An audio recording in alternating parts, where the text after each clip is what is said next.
Hey y'all, it's me Alex. Today I have a new series that I'm starting that I think I'm gonna do like once a month that I'm calling Palette and Purl, or Pearls. P-U-R-L, because it's knitting. If you don't know this about me, I love makeup, obviously. I also love to knit. I've been knitting since I was 9, so that's like 16 years of experience. So I thought that I would combine kind of my two main hobbies and like knit things based off of some of my favorite makeup palettes. A lot of times I like end up knitting things for other people because a lot of times the things that I want to knit don't always line up with the things I want to wear, or the things that would like go with the like my style and like the colors I like to wear. But I kind of figured if I based like colors off of like the color stories of like my different eyeshadow palettes, then that'll be really fun. Basically, I'm just gonna show you like what I made, talk a little bit about how I did it, and then show you a makeup tutorial using the palette that it was based off of. Today's palette is the Urban Decay Electric palette, which is one of my all-time favorite eyeshadow palettes, as you can see, because it is beat up.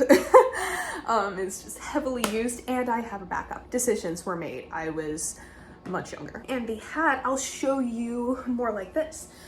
It is the WestKnits honeycomb beanie, and this is the second thing I've ever made from WestKnits. Stephen West is like a knitting designer who I've just like, oh my gosh, admired so much, because he does a lot of like really fun and funky color work and does a lot of what I think are very like complex and fun and funky designs. And I want to make a lot of his stuff because this is exactly the sort of thing that I love to wear. But despite like having a lot of experience knitting, I really haven't done that much color work. I generally work with like one strand of yarn when I am making a project, and basically all of his stuff involves like a lot of different colors. So for this one, I used 3 strands of yarn. Firstly, I had to make a lot of modifications to this pattern. So I'm going to share his pattern in the description box, which you can buy. I had to make a lot of modifications because my gauge is much bigger than the pattern itself, which is something I've discovered in a lot of knitting patterns that I've made, is like my gauge is huge. So usually, like if it's a sweater or something, I like size down just because I know I knit really big. So I had to do a lot of math when making this, and I had made one other version of this before this for my cousin for Christmas, which I'm like 90% certain he's not watching this, so yeah. I also didn't add a pom-pom on top because I've tried making pom-poms in the past and it hasn't worked out, and while it's been a long time since I've attempted that, I'm scared of failure. But I am really happy with how it turned out. I definitely, like, you can tell from some of the bottom ones that I'm not the most experienced color work person, but that's all right. So the yarns that I used, it was from the Lily Sugar and Cream brand, which you can find at like Michael's, Joann's. Not sure about Hobby Lobby because we don't support them in this house, but you know, kind of your standard yarn that you can find. I decided to make it in cotton just so, you know, it might be a little bit more lightweight. It's still really cozy because the yarn is relatively thick and it is like 3 different strands of yarn that I am using. You know, it would be a nice transitional piece if I used maybe some cotton yarn to do that. I think overall it was pretty quick to knit up. I started it Friday night and I finished it, let's see, I'm filming this on a Wednesday. I finished this like Monday morning, I think.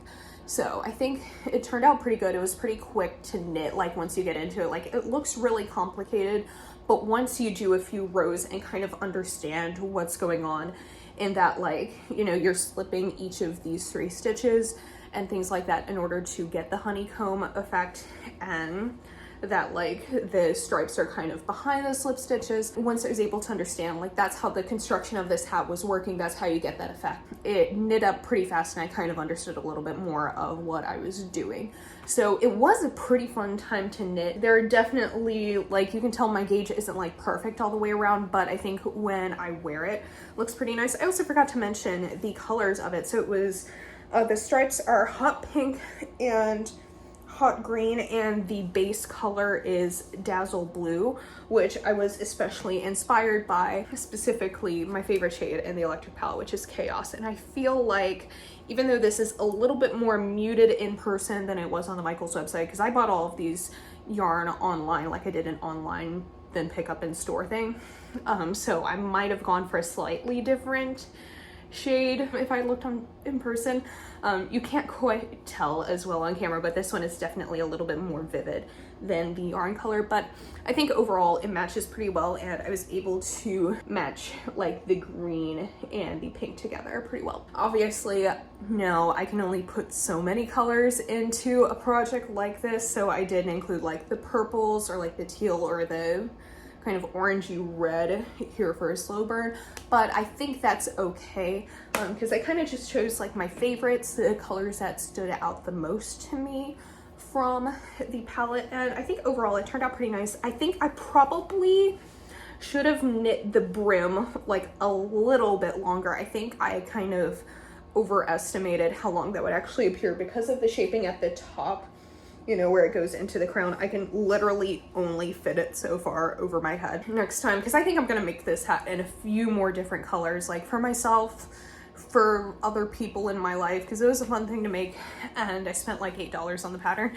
Definitely want to get a lot of good use out of it, but now that I kind of understand how the pattern works and I have knitted it a couple of times, I had a very fun time. I think Stephen West is a genius when it comes to designing patterns, and I love how it came out.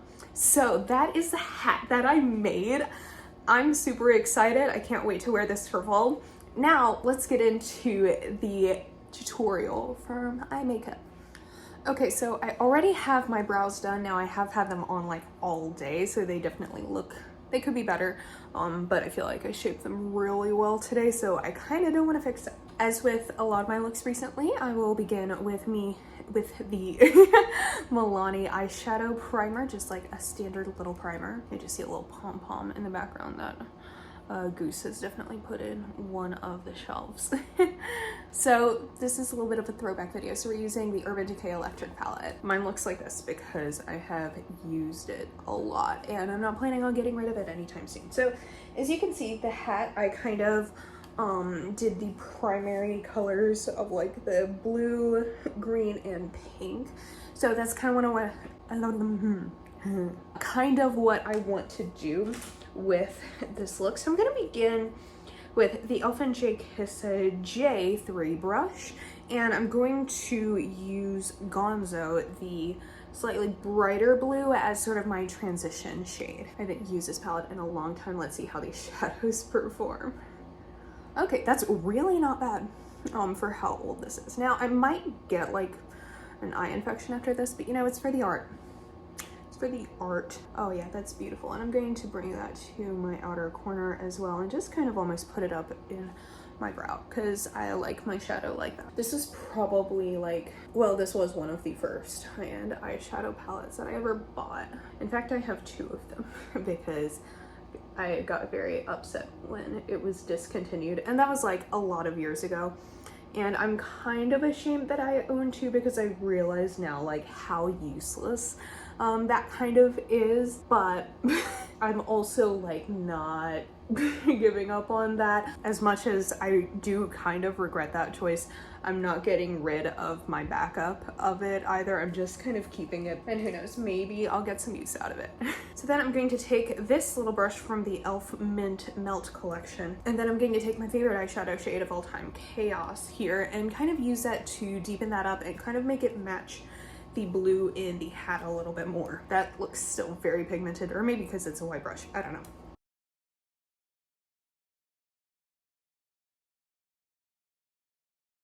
Oh yeah, that is a beautiful, beautiful blue shade. It is beautiful. Why did I say that?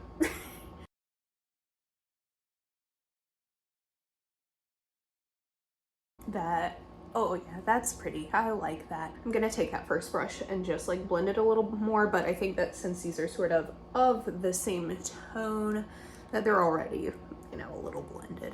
Now I'm going to take this big old packing brush from the Melt and Beetlejuice collection, and I'm going to use that to pack. All of these are so dusty that I can barely see the names on it, so I'm just like wiping it off as I go. But I'm gonna take Freak and use that as like my lid shade here. That's still really pretty.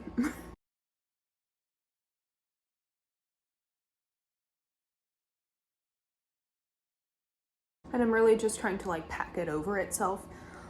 That way it'll give like maximum pigmentation. You know what, let me see what it looks like if I like use my finger to make it even more, because I can definitely tell it's like a wee bit sheer, which is probably because I got this like, this palette's like 6 years old. I definitely got it on like the later part of like when it was released, but then I'm gonna add a little bit more of Chaos towards the outer corner. So that way it still kind of blends in and you can still really see the vividness of the blue. Honestly, if Chaos was a little bit easier to blend, I would love it so much for like monochromatic type looks. How did I manage to get that in my brow bone? I haven't done really complicated makeup in a little bit because I've been like, I've had the big sad, y'all. That's just kind of like how it is. But I've still got it. I've still got it. It's good, like talent wise. I've still got talent. I've still got the big sad too, but I'm trying to alleviate that with this video. Okay, now we're going to do the hot pink on the lower lash line. That way it matches the stripes and it'll be good. Okay, so I'm going to use the Elf & J Kiss J2 brush, and I'm going to begin with Savage here. And I'm going to take that along my lower lash line.